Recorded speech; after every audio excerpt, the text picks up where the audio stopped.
Hi നമസ്കാരം. ഞാൻ retirement consultant Jayashree Govind.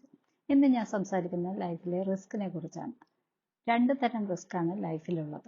ഒന്നാമത്തത് മൈനർ റിസ്ക്കും മറ്റൊന്ന് മേജർ റിസ്ക്കും. മൈനർ റിസ്ക് എന്ന് പറയുന്നത് നമുക്ക് സ്വന്തമായിട്ട് എല്ലാം മാനേജ് ചെയ്യാൻ പറ്റുന്ന കാര്യങ്ങളായിരിക്കും. പക്ഷെ മേജർ റിസ്ക് എന്ന് പറയുന്നത് 3 മേജർ കാര്യങ്ങളാണ്. ഒന്നാമത്തത് എയർലി ഡെത്ത്, പിന്നെ വരുന്ന ഡിസേബിലിറ്റി അല്ലെങ്കിൽ ഇൽനെസ്. അടുത്തത് എന്ന് പറയുന്നത് ലോങ് ലൈഫാണ്.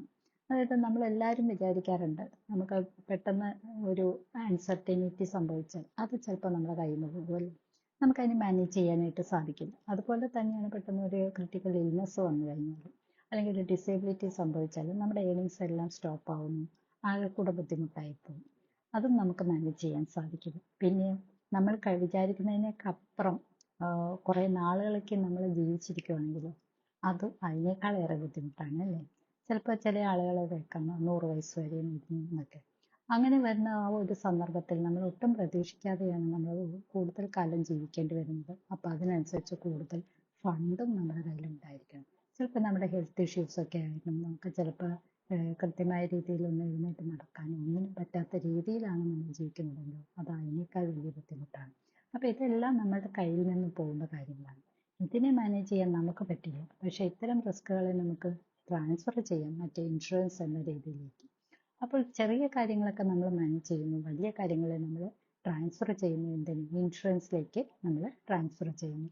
അപ്പോൾ ഇൻഷുറൻസ് നോക്കും ഇത്തരം കാര്യങ്ങൾക്ക് വേണ്ട മാനേജ് ചെയ്യാനായിട്ടുള്ള ഫണ്ട് കാര്യങ്ങളെല്ലാം. അപ്പോൾ ഇങ്ങനെ നമ്മൾ ചെയ്യുന്നുണ്ടെങ്കിൽ തന്നെ നമ്മുടെ കയ്യിൽ ക്യാഷ് ഉണ്ടെങ്കിൽ നമുക്ക് ഇൻഷുറൻസ് വാങ്ങാമല്ലോ എന്നാണ് പല ആളുകളും ചിന്തിക്കുന്നത്. ചില ആളുകൾ പറയും ഇപ്പോൾ എല്ലാം ക്യാഷ് ആവട്ടെ, അല്ലെങ്കിൽ എൻ്റെ കയ്യിൽ ഇപ്പോൾ ക്യാഷ് ഉണ്ട് പിന്നീടാവട്ടെ, ഇങ്ങനെ പറയുന്ന ആളുകളുണ്ട്. അപ്പോൾ ഇത് നമുക്ക് ഒരിക്കലും നമ്മുടെ കയ്യിൽ ക്യാഷ് ഉള്ളപ്പോൾ നമുക്ക് ഇൻഷുറൻസ് എടുക്കാമെന്നും അല്ലെങ്കിൽ ക്യാഷ് മാത്രം മതി എന്നും വിചാരിക്കുന്ന ആളാണ്. പക്ഷെ ഒരിക്കലും കയ്യിൽ നിറയെ പൈസ ഉള്ളതുകൊണ്ട് മാത്രം നമുക്ക് ഇൻഷുറൻസ് കവറേജ് എടുക്കാൻ സാധിക്കില്ല. അതിന് നമുക്ക് ഹെൽത്ത് കൂടെ വേണം. അപ്പോൾ നമ്മൾ എപ്പോൾ ഹെൽത്തി ആയിരിക്കുന്നു അന്നേരം നമ്മൾ ഇൻഷുറൻസ് കവറേജ് എടുക്കുക. കാരണം ഒരു അൺഹെൽത്തി കണ്ടീഷനിൽ നമുക്കൊരു ഇൻഷുറൻസ് കവറേജ് കിട്ടാനായിട്ട് എളുപ്പമല്ല. ചില കമ്പനികൾ അത് തരാൻ പോലും മടിക്കും. അപ്പോൾ അതുകൊണ്ട് തന്നെ ഇപ്പോൾ ഹെൽത്തി ആയിരിക്കുന്നു അപ്പോൾ നമ്മൾ ഇൻഷുറൻസ് കവറേജ് എടുക്കുക എന്നുള്ളതാണ് ഇതിനെല്ലാം ഉള്ള ഒരു പോംവഴി. അല്ലാതെ നമ്മുടെ കയ്യിൽ മണി ഉണ്ട് എന്ന് വിചാരിച്ച് നമുക്ക് ഇൻഷുറൻസ് കവറേജ് എടുക്കാൻ സാധിക്കണമെന്നില്ല.